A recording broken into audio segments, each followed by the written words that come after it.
தமிழ்நாட்டில் பல வருடங்களாக ஆவலோடு எதிர்பார்க்கப்பட்ட மக்கள் தொகை கணக்கெடுப்பு பணிகள் குறித்த அதிகாரப்பூர்வ அறிவிப்பு தற்போது வெளியாகியுள்ளது.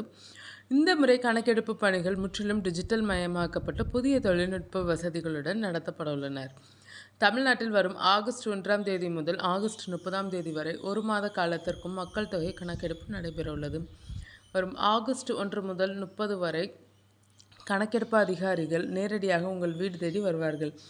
இந்த திட்டத்தின் கீழ் ஒவ்வொரு குடும்பத்தினரிடமும் மொத்தம் 33 கேள்விகள் கேட்கப்படும். இதில் குடும்பத் தலைவரின் பெயர், வீட்டில் உள்ள நபர்களின் எண்ணிக்கை, வயது, கல்வி தகுதி, தொழில், வீட்டில் உள்ள அடிப்படை வசதிகள், குடிநீர், மின்சாரம், கழிப்பறை வசதி மற்றும் வாகன வசதிகள் உள்ளிட்ட பல்வேறு முக்கியமான சமூக பொருளாதார விவரங்கள் சேகரிக்கப்படும்.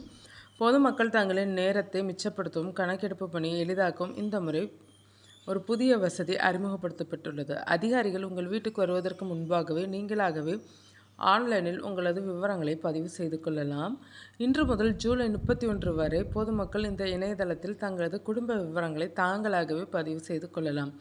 இது முற்றிலும் பொதுமக்களின் விருப்பத்திற்கு உட்பட்டது. ஆன்லைனில் பதிய தெரியாதவர்கள் அல்லது விருப்பமில்லாதவர்கள் தாராளமாக தவிர்க்கலாம்.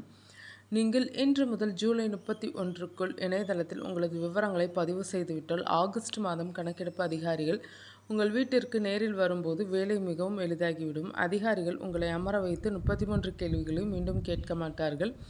நீங்கள் ஆன்லைனில் கொடுத்த விவரங்களை சரியாக உள்ளதா என்று உங்களிடம் சரிபார்ப்பு மட்டுமே செய்வார்கள்.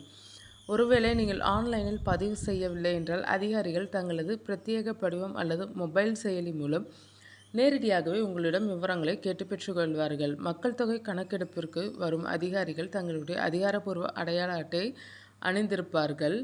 அதை சரிபார்த்துவிட்டு விவரங்களை வழங்கவும். துல்லியமான விவரங்கள், அரசு நலத்திட்டங்கள் மற்றும் எதிர்கால வளர்ச்சி திட்டங்கள் அனைத்தும் இந்த தரவுகளின் அடிப்படையிலேயே உருவாக்கப்படும் என்பதால் பொதுமக்கள் தங்களது கல்வி மற்றும் தொழில் சார்ந்த விவரங்களை துல்லியமாக வழங்குவது அவசியமாகும்.